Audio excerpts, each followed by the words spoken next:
Welcome to the Boxing Source Midweek Report, where we tackle the latest topics in the sport of boxing here up to this point every single Wednesday.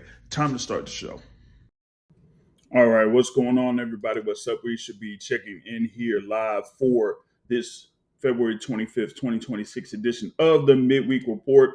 Hopefully, we should be able to check in right here. Hold on a second. What in the blue cheese is going on right here, right now? You know what I mean?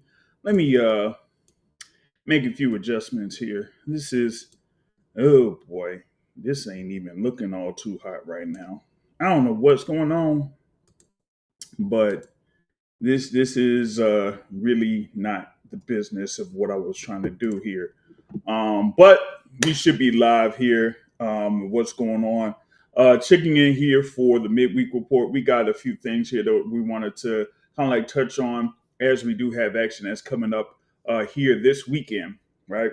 Wanted to focus on a couple of things here because we have a unified world title bout that is scheduled. Okay, we're gonna have Emanuel Navarrete against Eduardo Sugar Nunez there within the 130-pound division. The IBF and WBO Super Featherweight Championships are on the line, right? You got Emanuel Navarrete there with a record of 39 wins, 2 losses, and 1 draw. And you got Eduardo Nunez there with a record of 29-1. So this is going to be a really key bout there at 130 pounds. Okay, probably going to determine who will be the highest ranked fighter there at 130 pounds. With these two guys coming into this bout as world champions.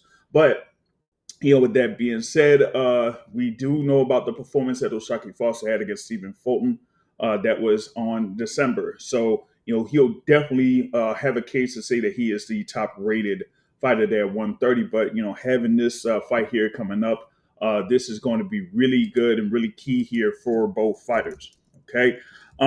So the thing that I wanted to, kind of like touch on here with this upcoming fight there, you got Navarrete, of course, has been a multi-division world champion. Was able to, win belts in the super bantamweight division, the featherweight division, super featherweight division. We tried to go for the WBO lightweight title, but lost to Dennis Berinchyk in 2024, but has had 2 fights since then, right?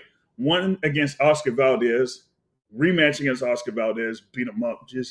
That was just an absolute, slacking of sorts there with that. But then after the Oscar Valdez rematch, he did face Charlie Suarez. And Charlie Suarez was a man. He was there rocking there with Emanuel Navarrete. And, there was an accidental headbutt, supposedly, that caused the cut on to Emanuel Navarrete. And the cut got so bad that ended up forcing the fight to, basically be called. And at the time, they were able to go to the scorecards, and they had ruled it in favor of Emanuel Navarrete. But then it got challenged, and Charlie Suarez was able to have the thing changed to a no contest. But I'm just like, man, they should have been able to have a rematch, but they didn't have a rematch. And, given, a couple of circumstances, outside of the ring, that's why, you couldn't necessarily have a rematch. And now you got this whole situation here with Emanuel Navarrete being able to step in the ring against Eduardo Sugar Nunez there. Of course, Sugar Nunez, they're only having the 1 blemish on his record there, and that was like way back in 2018. So he hasn't lost since 2018, okay? Been able to, build up his record, was able to win the IBF Super Featherweight title with a win over Masanori Rikishi around this time last year, or actually back in May of last year. Had 1 defense of that title there against Chris Diaz. Good little action scrap there, but Nunez was able to outwork Christopher Diaz there for the unanimous decision. And then after that fight, that's when you saw him and Navarrete be able to be face to face, and eventually you had the fight, taking place between those two. So now there's going to be a good looking, scrap. Shout out to Bull Rider here in the building here, checking in on the midweek report. We, like I said, with, Navarrete, he's going in there, as that defending WBO Super Featherweight Championship. or super featherweight champion. He's there, at a height of 5'7" and a reach at 72 there, where Eduardo Nunez comes into this bout with the height at 5'6" listed and the reach at 68. Now, Eduardo Nunez, out of his 29 wins, he has 27 of those wins by way of knockout. For Emanuel Navarrete, he has 39 wins with 32 of those wins by way of knockout. So this is going to be a good matchup here that they got for this. I'm definitely looking forward to it. I feel like it's something where it's going to be a fairly good scrap between the two. Now, the thing is, I've seen like a couple of folks have criticized Emanuel Navarrete, given some of the performances that he's had, given his past performance that he had there against Charlie Suarez. I felt like at the time Suarez got shafted there with that particular decision of them saying that it was a headbutt that caused the cut on to Navarrete when it was actually a punch, right? But now we get to see Navarrete here in this battle against Eduardo Nunez. And Nunez, I would say, he has kind of like been there around that 130-pound division for most of his career. I think that's going to be a little bit of a factor here in this, given that Navarrete has had his career start back in the 118-pound division or something like that. Because like I said, he's been a multi-division champion. He's been there, at super bantamweight, featherweight, and, super featherweight. But also, as I said, he did have the attempt there at lightweight to win a lightweight world title there. So being at the limit of 135. But I'd like to see, what he's going to do here against Eduardo Nunez, given that he had that performance against Charlie Suarez back in May of last year. So I think this is going to be something there where, it's going to be really tough for Emanuel Navarrete. You got Sugar Nunez there with a 93% KO ratio there, with this record. So one of the highest rated knockout percentages out there, in the sport as far as like being a world champion or a current world champion. That's Sugar Nunez. I think, given, his performance that he had against Christopher Diaz there in Mexico, I think, you're going to have Navarrete be in some real trouble here in this. I know that he has a good work rate, but at the same time, he does get prone to be getting hit with some good shots. I did talk about that thing there with Charlie Suarez, which was his last fight. The other one that you kind of like seeing something happening was against Liam Wilson, when he got knocked down in that particular fight there in the fourth round. Now, he was able to, come back from that and get a stoppage victory over Liam Wilson. But, you had that performance there with Robertson Conceição in 2023, where it took for Navarrete to knock down Conceição twice in order for him to, get a majority draw. So you would have had, in that fight, two scorecards would have had it like 115, 113 or something like that in favor of Conceição. But if it wasn't for the two knockdowns that took them 2 points away, Conceição would have been the one to win that fight against Navarrete back in 2023. So you're looking at, let's say we got 4 fights for Emanuel Navarrete. The last 4 fights were Conceição, Dennis Marincek, the Oscar Valdez rematch, and Charlie Suarez. So with that, you got him with the record of 1 win, 1 loss, 1 draw, and 1 no contest. Now, that's the thing about it is that's like some crazy stuff right there. So with him having that type of a record here going into this bout against someone like Eduardo Sugar Nunez, man, it could be some real issues there for Emanuel Navarrete. I would, see about having it leaning towards him for, a little bit of the advantage with him being a taller fighter. But I'm telling you, when you don't have the defense against someone like Eduardo Nunez with 27 knockouts from his 29 wins, that could spell trouble for Emanuel Navarrete. That could spell trouble for him. And for me, also with Nunez, right? He was able to win that IBF super featherweight title on May 28th of last year. Then had the fight against Christopher Diaz, right? So he's had those two fights since Emanuel Navarrete had the bout against Charlie Suarez. So I think that's going to be a little bit of a factor too. So at least for me, I'm kind of like leaning towards Eduardo Nunez for the win here. The odds are looking really close here. I wouldn't necessarily say it's almost even in some.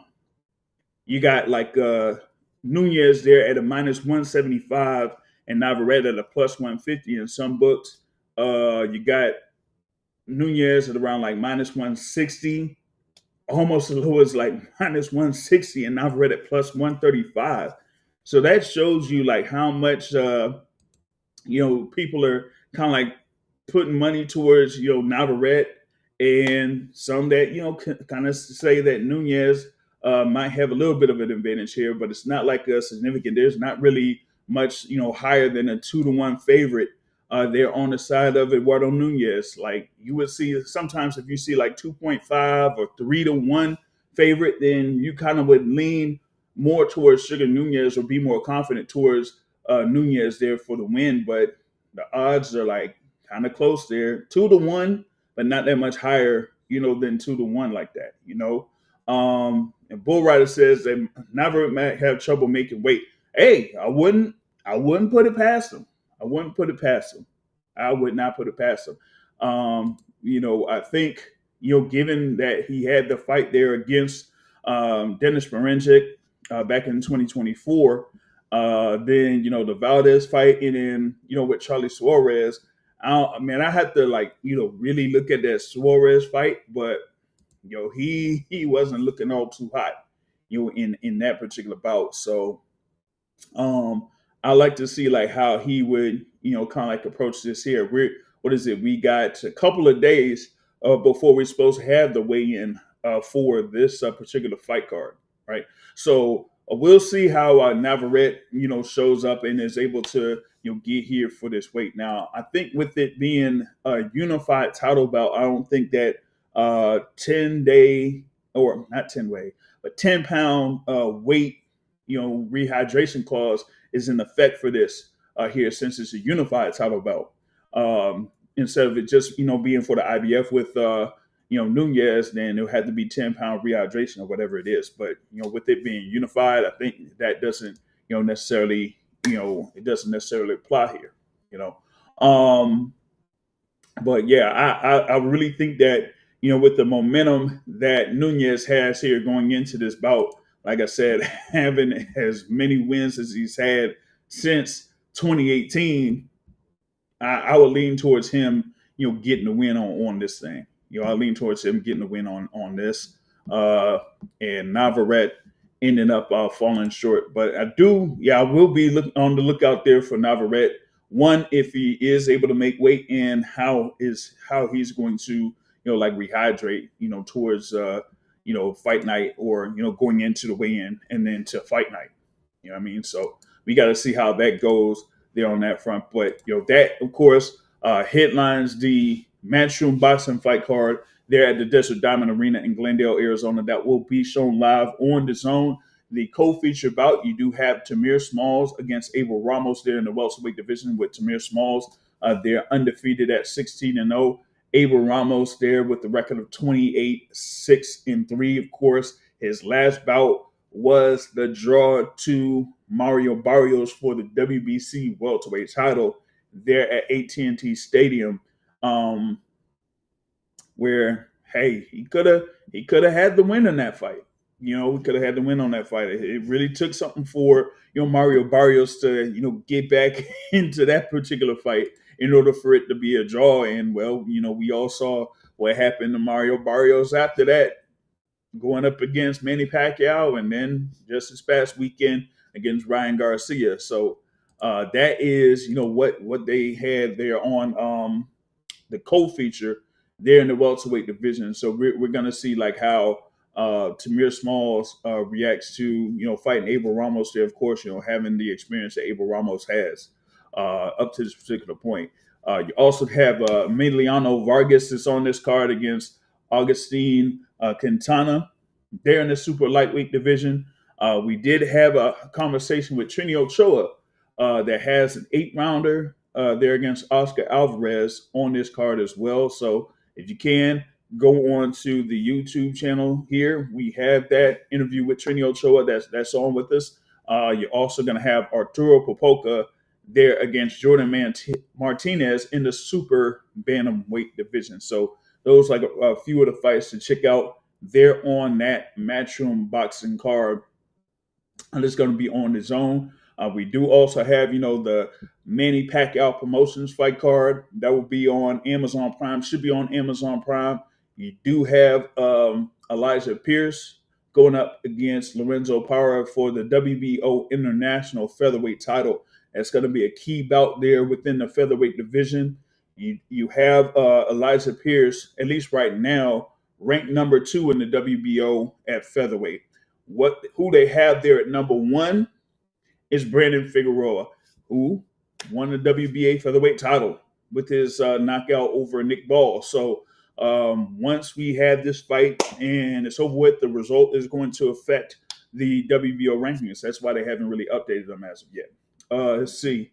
It says, with all this chaos going on in Mexico, could it affect these fighters, Nunez and Navarrete? Hey, well, I don't know. I hadn't really seen if someone has posted like some interviews out there with those fighters.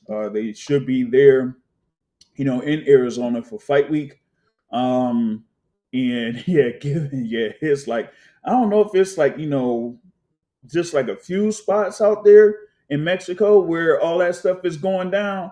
But yeah, I'm not sure, if it's really affecting, a number of the fighters that are involved in this here, given that, both of those, both fighters in the main event, they're in Mexico, from Mexico. But at least as of right now, I haven't really seen anything that kind of like says that they've, like reacted that much to what's going on in Mexico right now. Because in some spots, man, it's crazy out there. I'm telling you, it's crazy.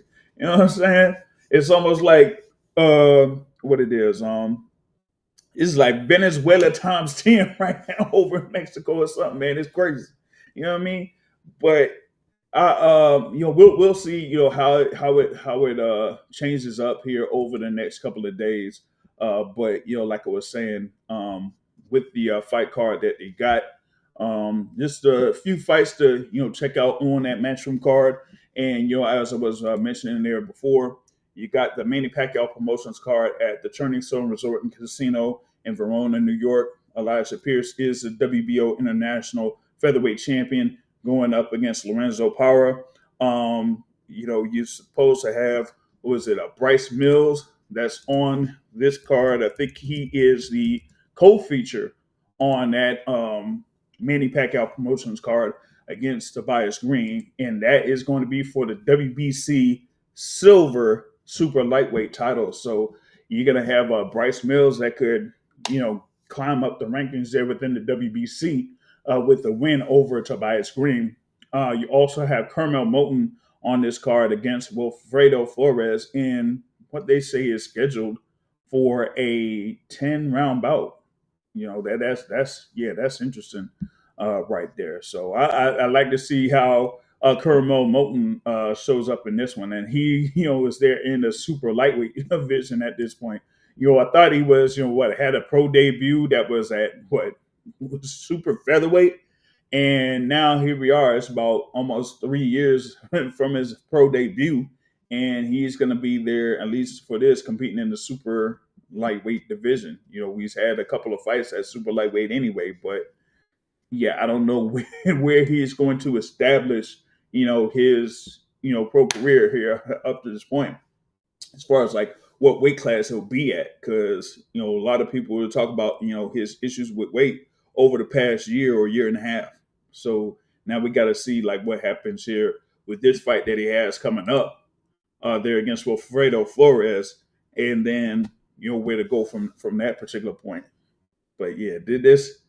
I don't know, man. I don't know because it's gonna be interesting with him because he's still there, with Mayweather Promotions, and he's on this Manny Pacquiao Promotions card, and we already know about the announcement that was made for the rematch of Mayweather versus Pacquiao. So, hey, be on the lookout if Cormel Moulton could be included on that card in September. That would be scheduled for September 19th. So we'll see how that goes. But first, we see what's here with this, right? All right. So you do have those two cards that are on schedule for Saturday. You do have ProBox TV with the fight card on Friday that is supposed to be out there. What was it, in Arlington, Texas? We got Edward Kid Vasquez that is headlining that card. So y'all be sure to check that out. With Vasquez, I do have that interview there with Vasquez against Grimardi Machuca. That's supposed to be at the University of Texas in Arlington there. So that's in the super featherweight division. Of course, you did have Kid Vasquez went up against Rafael Espinoza there in the featherweight division. So, and he's, been a contender there in the super featherweight division as well. So he's fought for, world title in the super featherweight division when he faced Joe Cordina, and then here in the featherweight division against Rafael Espinoza. So, he's looking to really compete and get back in the mix there for a world title, whether it's going to be at 126 or at 130. But we just got to get through this particular fight here coming up on ProBox TV. And then after that, we'll see, what's going to be next there for Kid Vasquez. All right. So, that's pretty much the schedule that we have there for this week. One of the, kind of like touch on one of the couple topics here that, have been, buzzing in the boxing world here over the past, few days. So one of them is in reference to who currently has the IBF title at 140 pounds in Richardson Hitchins. Yes, he was supposed to have the fight against Oscar Duarte in T-Mobile Arena in Las Vegas this weekend. Weigh-in happened. He was able to make the weigh-in there, so he was able to make that 140-pound weight limit. With him just having an IBF title, 10-pound rehydration clause, reports were that he made it within that 10 pounds. But after that, he ended up being scratched from the fight against Oscar Duarte. There's been some buzz about why, he was scratched from it. All I know is, I guess word basically got out about what happened with Richardson Hitchins, and it got to the IBF. And the IBF be IBFing. So as long as the IBF be IBFing, if you tell them anything about what's going on or whatever, it doesn't matter. If something happens where he could, fighter could be good after a couple minutes or a couple hours or whatever. As long as you tell the IBF or IBF gets word or something like that happening, they saying nah, you ain't gonna go through with nothing. So it's going to be an interesting situation there for Richardson Hitchins because, one, you would have had that fight against Oscar Duarte. Okay. You've been an IBF champion. You've had one defense against George Kambosos Jr. And you hadn't had the defense or the mandatory defense. Looks like there was a request for that IBF mandatory. Okay. I think you had the thing there where the top-rated fighter there in the IBF rankings was going to make that request to be named as the mandatory challenger. Now, the thing about it is that is Lindolfo Delgado, right? So you got Lindolfo Delgado that's there at number 1 in the IBF rankings, but Oscar Duarte was ranked at number 3. So what's going to happen there with Oscar Duarte? Because he had his promoter there, to kind of like do that. As was Hitchins fined for pulling out. I don't know. The IBF, if there's like one sanctioning body that really doesn't put out a lot of stuff, whether it's on their website or on social media, it's the IBF. So I would like to know what the IBF decided after Hitchins didn't end up making this particular fight, because I mean, with you having the defense of the world title, you have a percentage of your purse that you gotta pay out. So with him not making that fight, I don't know if the IBF ended up finding Hitchins for not making it. But I think it's going to be an interesting situation. If they're saying like Hitchins would move up to 147, and I've heard some people say that, hey, you should just go ahead and go up to 147. You've been at 140 for like your entire career. You had to wait up to a certain point in order for you to fight for and win a world title. Now, after one defense or something like that of that world title, now it's like you ain't even making one the 140 limit. So if you got to go up to 147, then hey, you got to have to go up to 147. You know what I mean? Because if you just gonna stay there, you ain't doing nothing to move to unify or anything like that. Like I said, the party for Lindolfo Delgado said that they push for him to be the mandatory challenger and invoke that mandatory clause. So it's like, all right, either I stay here at 140, try to make 140, and then end up being forced to face Lindolfo Delgado, or I just end up going up to 147, and having that fight at 147. You know what I mean? But I say he should just go up to 147. The only thing about it is, you've had Richardson Hitchins. He's, some people say that he's not necessarily a draw or anything like that. So like him being a headliner for any type of fight, is not looking all too hot. I don't know what the numbers were for his fight against George Kambosos Jr. That was supposed to be, there in Madison Square Garden Theater, and he was born in Brooklyn. So you would think that he would have like that support, but I don't know. But now it's like you had the whole thing that happened, that whole back and forth between him and Keyshawn. Then he said that he was supposed to be on that January 31st card, gets taken off that January 31st card in order to be on that February 21st card, and then he ended up fighting. So now what? Now you guys, a manager Keith Conley, makes some moves for some of his fighters or a lot of his fighters. You got Conley there with Richard Hitchins or Teofimo Lopez or Edgar Berlanga, a few others. But with Richard Hitchins, I really like to see how he's going to be able to move after this, because there's been some talk about Hitchins and him being not only the thing there with Matchroom Boxing when he was with Matchroom Boxing, but also before that with Mayweather Promotions. So I don't know how he's going to I guess move his career from this point forward. Even though he's the IBF champion for now, they're at 140 pounds. If he moves up, what does that place him? Or what is he going to do?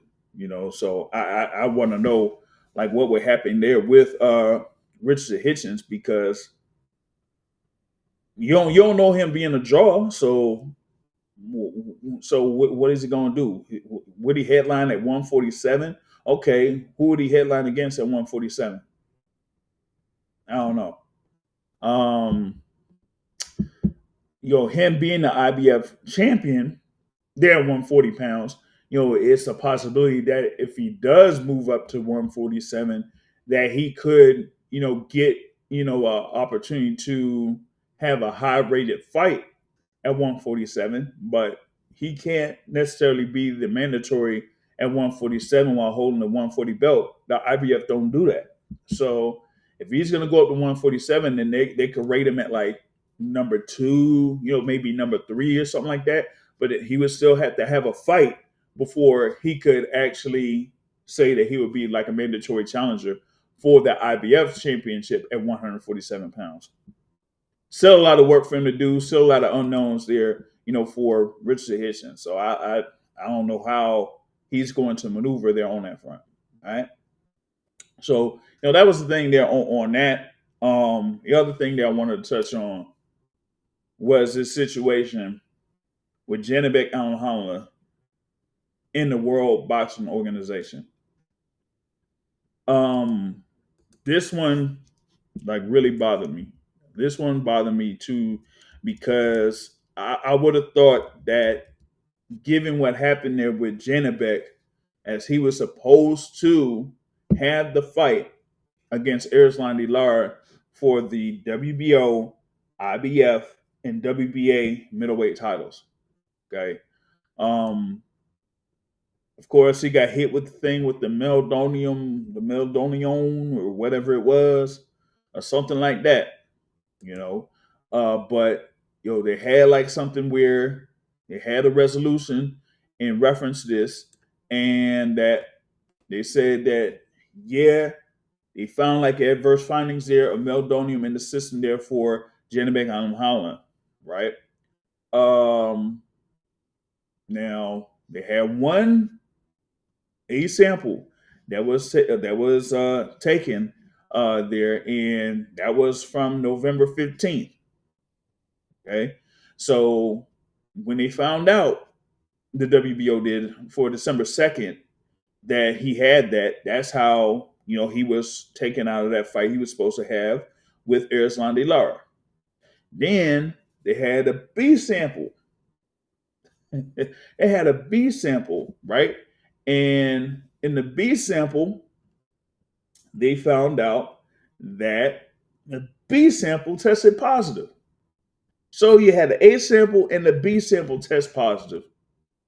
And because for some reason of an investigation or something going on within the Kazakhstan Federation or whatever it was, the WBO pretty much leaned on what that federation said, and by doing that, they ended up making the decision to not suspend them, but not strip them, but suspend them. Which I was like, come on, man. So y'all had a whole report that was 15, 16 pages.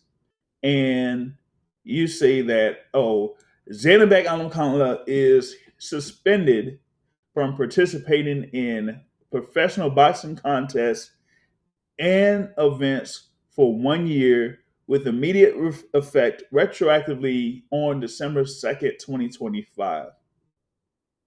As a condition precedent to reinstatement and continued recognition as WBO middleweight champion, Janibek is subject to a year-round random anti-doping testing protocol.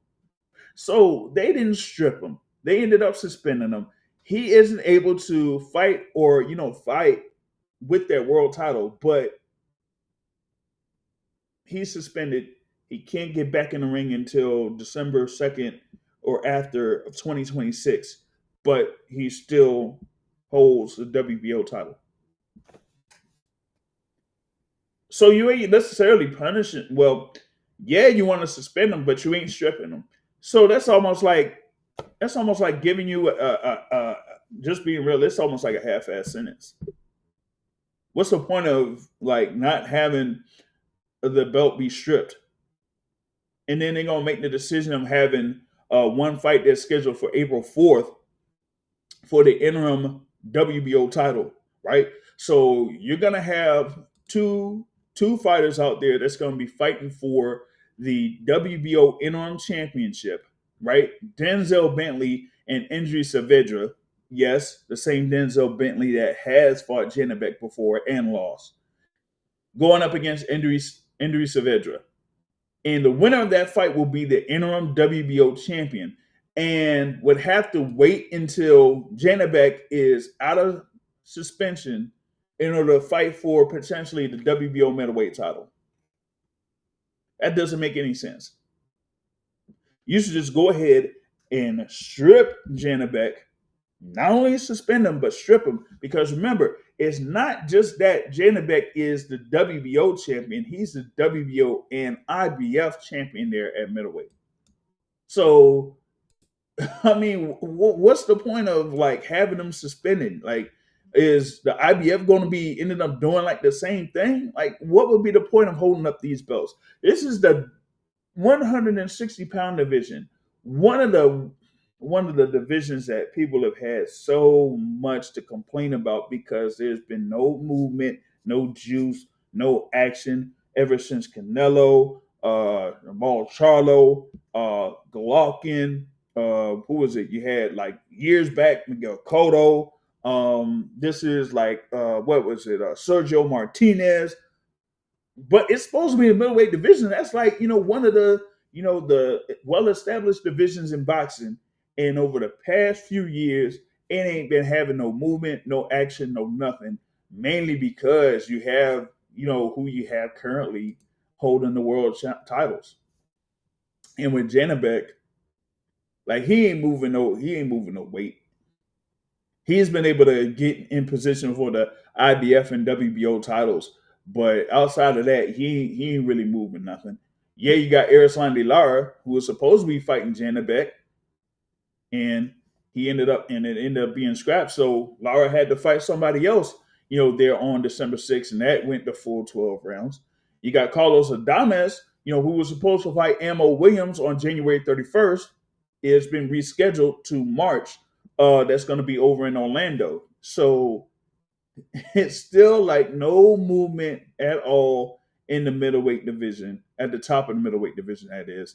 And the WBO, at least for me, they would have had an opportunity to make a statement that says, hey, we do not tolerate, having these positive tests for illegal substances. Because if you're gonna have some type of ruling that says that he is suspended and almost giving him a condition to keeping the WBO title, then why is it that he wasn't able to fight Erislandy Lara for the unified titles on December 6th of last year? Like, if you know that he had the whole thing going on with meldonium and a decision was made that he wasn't going to be fighting Erislandy Lara, that should have been like, hey, you couldn't have the whole thing with unification, and you might as well just come up off that belt. Because my thing would be, from a sanctioning body perspective, wouldn't you want any fighter to be able to fight for a unified title? That way, the winner would be a unified champion and would be able to have more value towards them as a fighter. So the more value that they have towards with them being a fighter, the more that you're able to get with them being a world champion. So why would you kind of like hold up the middleweight division to wait on someone because they ended up tested positive for meldonium? Just go ahead and strip them. If you got to have somebody else as a world champion, a WBO world champion, so be it. But why would you wait until December of this year, if that, for anything to happen with the middleweight division there for the World Boxing Organization? That just didn't make any sense. And I don't understand it. I would try to reach out to the World Boxing Organization about it, but even before that ruling happened, I didn't hear much from the World Boxing Organization. I guess, like I said, they're supposed to be having their new rankings come out. It's probably going to be after this weekend. And I guess we'll see what they say. But this particular ruling is nasty work. Absolutely nasty work. Because it's like you're not even really, punishing these fighters for testing positive for illegal substances. It was almost similar to, what happened with the WBC and Subriel Matias. Subriel Matias was able to have the fight against Dalton Smith because the positive test that they had in reference to that particular substance, I guess, was below the threshold of sorts when it came to the New York State Athletic Commission. So they were able to still have the fight. Matias ended up getting knocked out, but still, like, to have this stuff go on is absolutely crazy. But I had to see. I mean, of course, just being honest with y'all, I ain't much of a Janibek fan. Um, and him being able to get through this and still keep the WBO belt is not just that. Is that you're basically having that WBO middleweight title hostage until December of this year, when you could have at least had some type of movement, whether it would have been for the fight that's happening on April 4th between Denzel Bentley and Andrew Saavedra, or if you would have had like a box off of the top four remaining contenders, you could have had something like that happen. Had the WBO title vacant, and then have your top four contenders, both, and those guys face each other, and then the winner of that gets to meet. So the two winners meet, and you would have had that be for the WBO title. But nope, you didn't even think about that. It's absolutely nasty work. You feel me? All right, so that was my take on that. I would say be on the lookout. Have some stuff from the conference call that happened earlier today. We did have the undercard for Sebastian Fundora and Keith Thurman. They were able to speak on a few things there. So you got Elijah Garcia there versus Kevin Newman. You got Yuenli Hernandez versus Terrell Gausha, and you have there Frank Sanchez versus Richard Torres. That's going to be on the undercard of Fundora Thurman, scheduled for March 28th, MGM Grand Garden Arena. There it is going to be on Amazon Prime pay-per-view. So we got all that stuff that's going on here for the end of March. We got some type of a schedule for April. Not really much going on for March, which I kind of like feel. I'm kind of surprised about that. There isn't much of a schedule for March, but there's still like activity going on outside of the ring. It seems like lawsuits are being filed left and right.